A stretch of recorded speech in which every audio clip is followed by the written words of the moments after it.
You can store 6 months of food. You can rotate water perfectly. You could build a system that saves you thousands of dollars. But if response times go from 5 minutes to 50 minutes, your entire preparedness plan changes. This video is about how we ensure that our families stay safe during instability, and we do it calmly, we do it responsibly, legally. Whether you're male or female, this is really important. During major disasters, civil unrest, or wide-scale grid failures, war, emergency response slows dramatically. Sometimes it stops entirely for a period of time.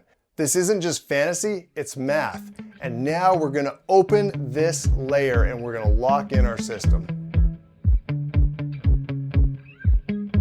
Let's talk about this important layer to our entire preparedness system. First, we're going to talk about normal circumstance, and then we're going to talk about disrupted conditions. So under normal conditions, police response averages widely, but are often 5 to 15 minutes in urban areas. Fire departments are structured around response time targets.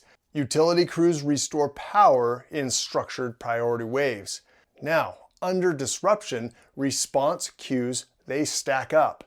Infrastructure is triaged. You are temporarily self-reliant. Preparedness isn't about paranoia and all the what ifs. It's a little bit of that, but it's about bridging the gap between incident and response. Even in normal times, and I want to talk about disruptive times as well, but let me introduce you to the security triangle. So let's go through this piece by piece. The first level of the security triangle is deterrence. The second layer is delay, and I am going to go through these piece by piece and explain all of these different layers of the triangle. The third is communication, and the fourth is containment, and the fifth is our legal last resort. Most people jump straight to layer 5. What do you think about the security triangle? Comment down below. I've seen a lot of videos on here that really only deal with number 5. Prepared families, though, build layers 1 through 4 so that 5 rarely matters. This is where planning and systems really count. In a minute or two, I will show you the one upgrade that costs under $20 but statistically changes forced entry outcomes. Layer 1 is deterrence. Under normal conditions, most burglaries are crimes of opportunity. Studies consistently show homes without visible security measures are significantly more likely to be targeted. Now let's talk about under disruption. Scarcity increases opportunistic behavior. Lighting failures, they increase anonymity. And our routines disappear. Deterrents include motion lighting. Solar backup matters during outages. Visible cameras or signage. Trimmed landscaping. You want to be able to see what is going on in your yard.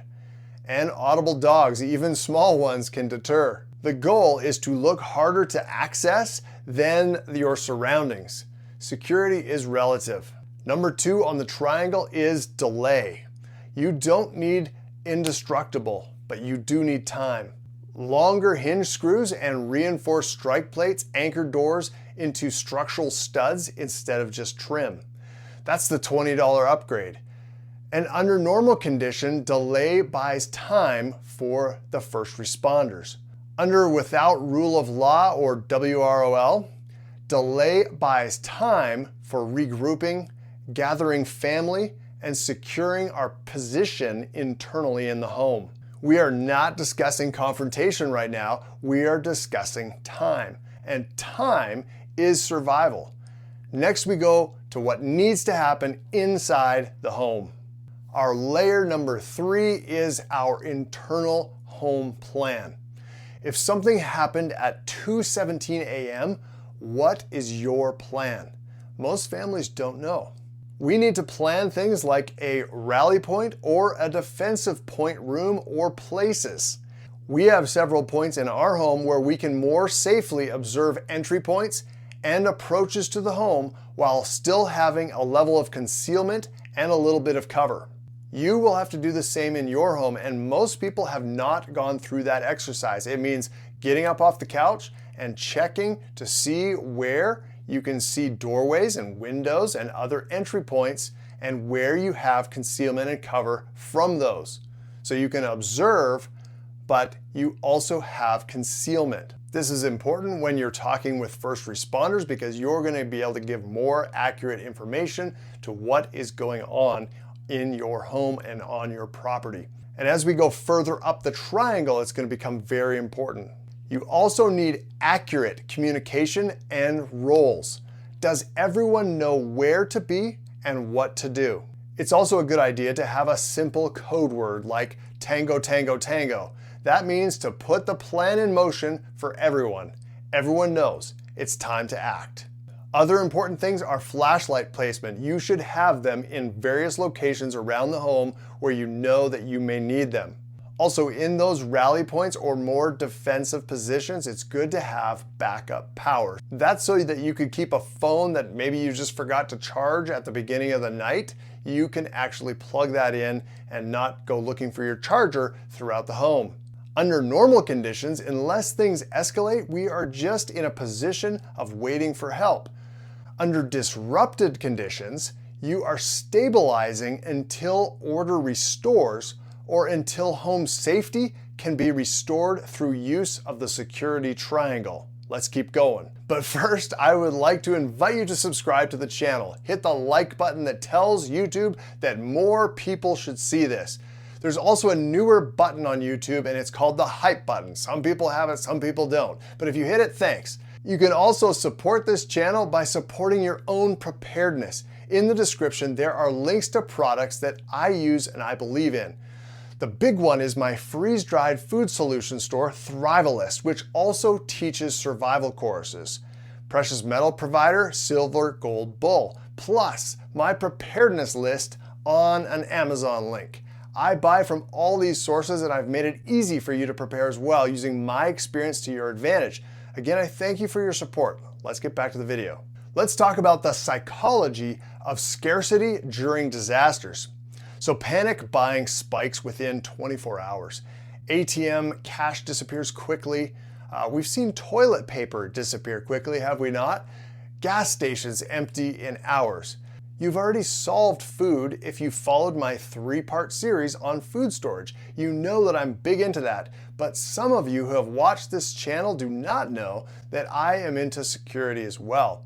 It's all part of a system. At the end of this video, I'll let you know about how you can get a free resource that I've made for you that is a guide to building your system. Now, having food and water, that reduces stress. But visible abundance without visible security invites risk. Your food storage becomes part of your security plan, not by hiding in fear, but by practicing discretion. The first 3 layers lead to the 4th layer, which is containment. All 3 of them together build that containment. But now, when containment is not enough, we need to talk about the 5th layer, and that is our legal defensive tools. So every family must understand their local laws. Under normal conditions, defensive tools are last resort protections until help arrives. Under or without rule of law, they are still last resort protections. The mindset does not change. Avoidance remains the priority.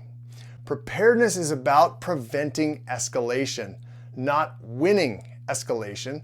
Winning an escalation almost always comes at a cost. Listen, I've seen some things in my life and I never want to see them again. You don't want to have to use that trauma bleed kit on yourself or anyone in your care. Escalation here invites that probability of using that trauma kit. Prevent escalation unless it is the only option left to preserve life. Then, training with these defensive tools, whatever they may be, and safe storage are non-negotiable. Questions to ask yourself: can I find the items that I need in the dark safely? Can I use the items in the dark safely? Train hard until you can. Together on this channel, we have built food security. You've built financial resilience, but resilience without protection is incomplete. If you are building preparedness one layer at a time, I have created a free downloadable ebook on building a practical, real-world go bag. This isn't theory for us.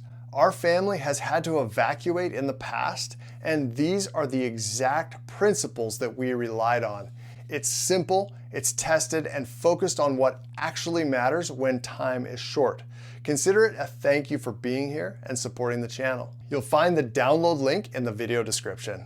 As you and I build our preparedness systems, we always need to talk about it in layers when we need to build in layers. We just talked about what's going on inside the home, and next time we need to talk about what is going on outside the home, in the neighborhood, in your area, and what to do about it and how to plan for that. We're going to look at all those important aspects in a normal as well as a without rule of law situation. Thank you so much for watching and for your amazing comments, and we'll see you next week.